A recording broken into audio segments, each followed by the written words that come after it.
Bonjour et bienvenue dans cette nouvelle vidéo. Cette vidéo fait suite à une situation que l'on m'a exposée.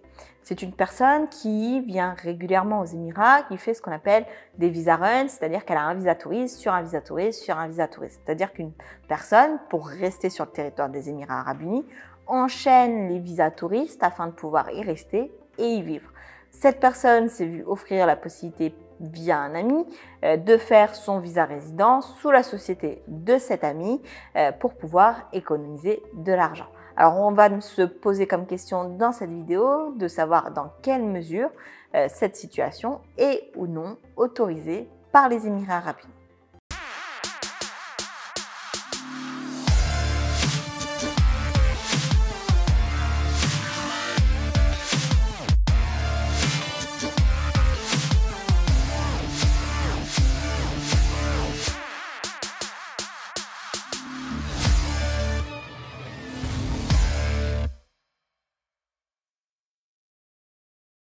Les Émirats Arabes Unis ont rappelé récemment, et je profite également de cette vidéo du coup pour faire passer l'information, ont rappelé que le fait d'acheter un visa résident sous une société pour laquelle on ne travaille pas est totalement illégal. C'est un usage abusif du système de sponsoring sous une société. C'est un usage abusif des cas où l'on peut obtenir un visa résident sous une société.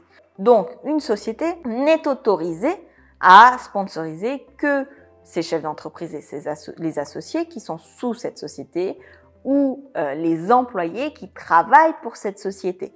Une entreprise n'est pas autorisée à vendre ou à donner gratuitement des visas résidents à des personnes qui ne travailleraient pas sous la société en question.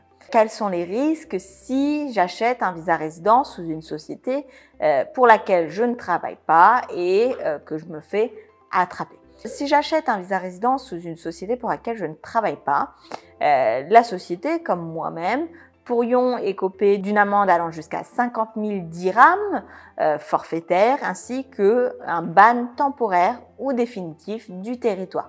Et donc, cette situation pourrait vous empêcher de continuer à vivre sur le territoire des Émirats Arabes Unis, tout simplement parce que vous avez utilisé une solution de facilité. L'idée dans cette interdiction, c'est d'éviter que les visas résidents soient détournés pour en faire autre chose que la destination initiale des visas obtenus par le sponsor, par le concours d'une entreprise. Il existe une exception à ce sujet, l'exception d'un employé qui pourrait avoir plusieurs employeurs, notamment de mi-temps par exemple. Dans ce cas de figure-là, il peut avoir un visa résident sous une des sociétés et travailler pour les deux sociétés, tout simplement parce qu'on ne peut pas avoir deux visas ou trois visas sur une même personne. C'est une personne, un visa résident.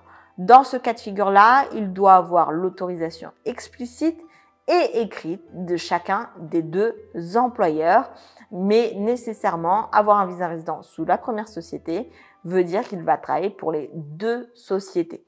Donc cette vidéo était un court rappel au sujet du fait d'acheter des visas résidents, outre les risques que j'ai déjà pu évoquer dans d'autres vidéos, comme le fait de ne pas nécessairement être en capacité d'annuler ou de renouveler ce visa, de pouvoir se retrouver dans des situations qui peuvent être compliquées. C'est également une situation qui est illégale pour le chef d'entreprise et c'est un risque qu'il faut savoir mesurer.